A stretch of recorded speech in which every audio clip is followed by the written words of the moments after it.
Hello and welcome to Sonic Lore, History of Mobius. Last time, I retold the events of Nicole's origins in Sonic in Your Face. Now, it's time for Sonic's second trip into the multiverse. Sonic's adventure began when the Freedom Fighters discovered a mysterious portal. Sally asked Sonic about the portal. Sonic said he wasn't sure, but it looked familiar. Rotor correctly guessed it was a portal to another dimension. Suddenly, Sonic saw something coming through the portal and moved Sally out of the way. Sally was shocked to see a cyborg duplicate of Sonic. Cyborg Sonic regained consciousness and went into attack mode. Luckily, Sonic convinced him that they were on his side. Sally didn't understand what was happening and asked how there could be two Sonics. Sonic remembered that the portal was an exit from the cosmic interstate. He then recounted his encounter with Evil Sonic and told Sally about the multiverse. Cyborg Sonic confirmed Sonic's explanation and told everyone his backstory. Cyborg Sonic came from a dark universe where Robotnik turned the Freedom Fighters into cyborgs. Robotnik's mistake granted the Freedom Fighters enough power to march on Robotropolis and confront him for a final battle. However, Robotnik roboticized himself in a last-ditch effort to defeat the Freedom Fighters. Robo-Robotnik killed all of the Freedom Fighters except for Cyborg Sonic.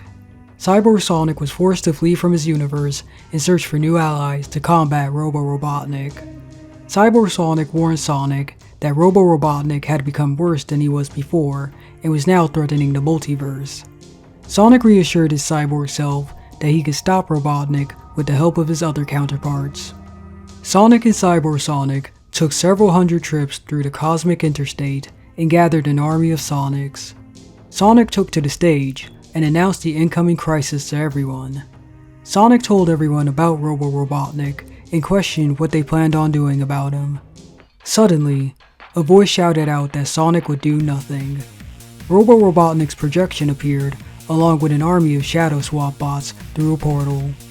Meanwhile, in Robotropolis, Robotnik watched his robotic counterpart proclaim that he would take over Prime Mobius and every other universe.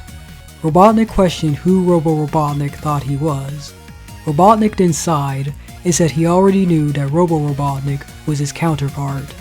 However, Robotnik pressed a button that sent his swap bots against Robo-Robotnik's Shadow Swap bots.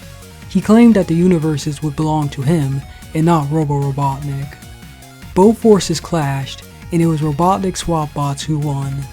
Robo-Robotnik's projection appeared, and he asked who had taken down his mechs.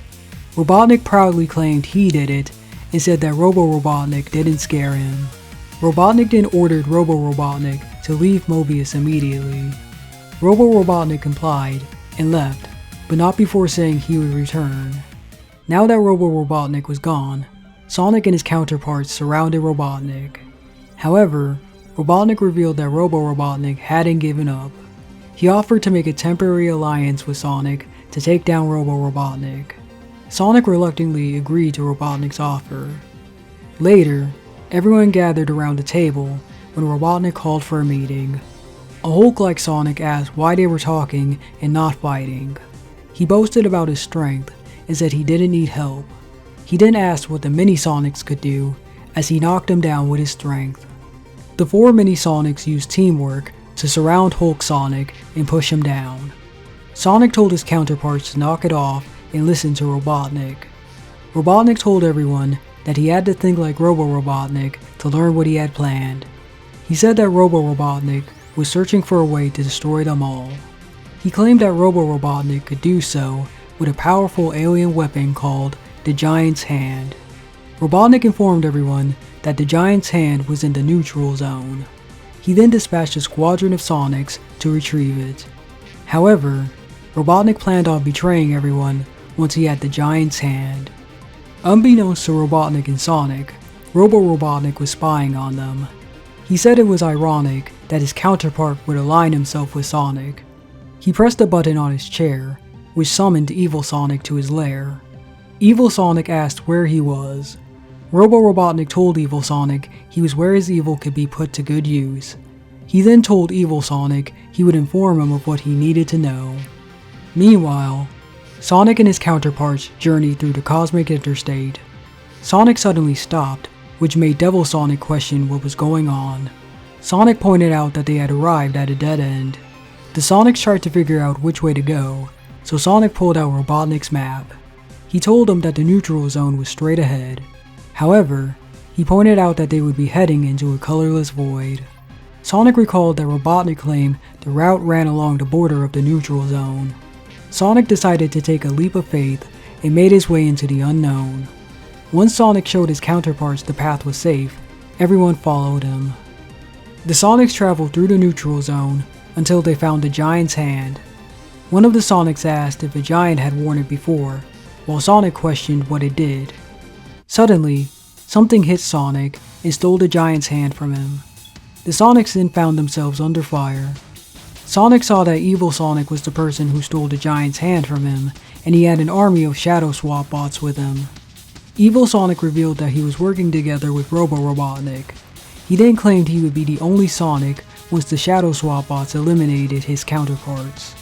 Sonic ran past Evil Sonic and reminded him that they were all skilled enough to defeat the Shadow Swap bots. Evil Sonic said that while the Sonics could beat the Shadow Swap bots, he was heading back to Robo-Robotnik's base with the Giant's hand. Sonic said he wasn't going anywhere with it and then tripped him. Sonic's victory was short-lived when Evil Sonic revealed that Robo-Robotnik's sensors had targeted the Giant's hand and teleported it to Robo-Robotnik. Robo-Robotnik pressed a button on the Giant's hand as he boasted that the hand would unfold and encase him within the most powerful engine of destruction the universe would ever know. The Giant's hand enlarged until it formed into a giant robot called Giant Borg. Robo-Robotnik claimed that now that he was inside Giant Borg's control console, he would use it to destroy all Sonics. Later, the Sonics returned to Mobius Prime and sulked about failing their mission. Sally informed them that Robo-Robotnik and Giant Borg were wreaking havoc across Mobius. She said that they had to stop Robo-Robotnik, but Sonic asked how they could do it. When the Sonics blamed each other for what happened, Sally told them it was no one's fault and that pointing fingers at one another wouldn't get them anywhere. She reminded everyone of the teamwork the mini Sonics showed earlier. Sonic agreed with Sally and was about to make a speech, but one of his counterparts said it was unnecessary. Another Sonic said that they would take down Robo-Robotnik and Giant Borg together at any cost. Later, the Sonics charged at Giant Borg. One of the Sonics was surprised by Giant Borg's size, but Bat Sonic claimed that he fought bigger foes before and defeated them. Robo-Robotnik told Bat Sonic to spare him his false bravado. He yelled out that while he controlled Giant Borg, the Sonics were less than nothing. He then slammed the ground with Giant Borg's fist. Robo-Robotnik was about to squash the Sonics under Giant Borg's foot, but Sonic rallied his counterparts and instructed them to attack Giant Borg while it was off balance. Every Sonic attacked Giant Borg with a sonic spin, causing the robot to scatter into pieces. Sonic claimed victory, but Sally asked about Robo-Robotnik. Robo-Robotnik's body was destroyed, and only his head remained. Sonic made a joke about Robo-Robotnik's condition. Just then, Cyber Sonic snatched Robo-Robotnik from Sonic and left to return to his universe. While everyone was distracted, Robotnik picked up the pieces of Giant Borg. He noticed that the pieces had broken down into interlocking parts. He then loudly proclaimed they were all his. However, his plan was foiled when all of the Sonics surrounded him. Sally said they couldn't leave the pieces of Giant Borg lying around since it was possible they could be connected to reform it. Sonic chimed in and said he had a great idea. Sonic gathered all of the pieces together and gave one to each of his counterparts. Sally asked if the pieces were safe with them, but Sonic assured her they were. Sometime later, Sonic and Sally infiltrated Robotnik's headquarters. Sonic took a risky move by swinging through an area guarded by swap bots. Sally told Sonic they would never locate Robotnik's antimatter machine if the swap bots caught them. Sonic told Sally they had to take the risk and it would give them a chance to talk. Sally asked how Sonic could make jokes and pointed out that Robotnik could use his new invention to make him and his swap bots invisible. Suddenly, Nicole started beeping, so Sally told Sonic to stop and listen to her. Nicole informed him she was picking up a heavy concentration of antimatter emissions. Just then, Sally and Sonic stumbled upon the antimatter machine. Sally told Sonic to be careful, but Sonic joked about the machine being Robotnik's new food processor. Sally pointed out how there were no guards. Sonic said it didn't matter since no one could stop him. Sally was hesitant about what to do next, so Sonic asked if she thought he wasn't tough enough for the job. Sally tried to explain herself, but Sonic says she sounded unsure and rushed to sabotage Robotnik's machine. Sally warned Sonic it might be a trap, but it was too late. The door shut itself closed behind Sonic. Sally was frustrated that Sonic didn't listen to her, while Sonic admitted she was right and asked if Sally could hear him. Suddenly, Robotnik appeared on a monitor. Robotnik revealed that he was the one who started the rumor about his antimatter machine to lure in Sonic. He also told Sonic that he couldn't get his new invention to work. However, he said that it wouldn't matter when Sonic was roboticized. He also stated that Sonic's speed wouldn't help him since there was no escape, and laughed maniacally. Sonic pulled out Rotor's homemade bomb and threw it at the antimatter machine. Sonic planned to escape by cutting through the door with his sonic spin, but he tripped on a wire. The bomb then destroyed the entire room. Later, Sally met up with her friends. Everyone was worried when they saw her injuries. Sally told them that she barely got out alive when Rotor's bomb went off. Bunny asked Sally about Sonic's whereabouts. Sally says Sonic was caught in the explosion and couldn't have survived. Tails asked what she was saying, so Sally sadly told him Sonic sacrificed himself to save the freedom fighters. Tails refused to believe Sonic was dead, but Antoine told him to face the facts. He then said that Sonic was now a spirit. Meanwhile, Sonic had recovered from the explosion. Sonic gloated about surviving Robotnik's trap. However, a steel door suddenly fell through him. Sonic was surprised the door missed him, but he realized that wasn't the case. Sonic looked at his body and was shocked to find himself invisible. Sonic didn't understand what was happening, so he returned to Knothole. Soon, Sonic reunited with his friends. However, he saw them mourning him. Sally had a statue made in his honor, but she was surprised when it didn't turn out right. Sally questioned Rotor about it, but Rotor said it was the best he could do since Tails wouldn't take the job. Tails still refused to believe Sonic was dead. Sonic tried to get everyone's attention, but no one noticed him. Sally told Tails they would be fighting Robotnik from now on without Sonic's help. Sonic cried out that they wouldn't fight Robotnik alone. He then tried to touch Sally, but his hand passed right through her. Sonic was deeply upset by his situation and assumed he turned into a ghost. Sonic decided to live by himself in the forest. Later, Sonic was listing things he could do as a ghost. Sonic said being a ghost was uncool and kicked a rock. Sonic screamed out in pain, which startled a frog. Sonic pointed out how a ghost couldn't feel pain and how the frog hurt him. He realized that the antimatter device's explosion had 3 effects on him.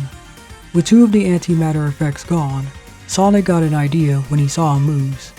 Sonic jumped on the moose's back, which spooked it. Sonic confirmed his theory and decided to return to his friends to tell them about it. When Sonic returned to Knothole, he found a note from Tails. The note stated that the freedom fighters were heading to Robotropolis to avenge Sonic's death. Meanwhile, Robotnik celebrated Sonic's death. He claimed Mobius was his, and no one could stop him. However, Snively brought up the freedom fighters. Robotnik became enraged and asked Snively if he thought the freedom fighters could stop him without Sonic. Snively said he didn't, and then revealed that the freedom fighters were approaching Robotropolis to defeat him. Robotnik was excited by the news and ordered Snively to fetch the buzzer bot. Meanwhile, outside of Robotropolis, Sally told everyone that someone had to find Robotnik and force him to surrender once and for all. She then stated that Sonic gave his life for their cause, and it was up to them to finish the job. However, Tails alerted everyone to Robotnik's arrival in his buzzard bot. Robotnik planned to snatch the group up and roboticize them. However, Sonic used his invisibility to sneak onto the ship and asked if they minded him hitching a ride. Robotnik was spooked and let go of the ship's wheel.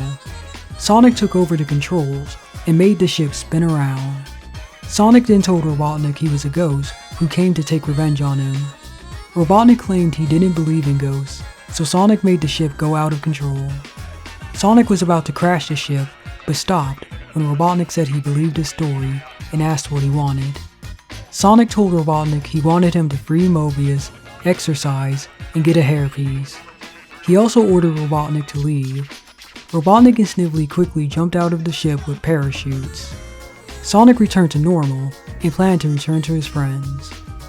Later, Rotor said he couldn't figure out what happened with Robotnik. Tails said it had to be Sonic who stopped him. Sally tried to convince Tails that Sonic was dead, but Sonic showed up. Sonic explained to Sally what had happened and told her that Robotnik still thought he was a ghost. Sally questioned how they could use it to their advantage, but Sonic said Snively would see to it. Meanwhile, Snively saw that Sonic was alive and was about to alert Robotnik about the news. However, he decided to tell him later since he enjoyed watching his uncle exercise. And that's it for this video of Sonic Lore History of Mobius. If you enjoyed it, then please comment, like, and sub for more. Thank you.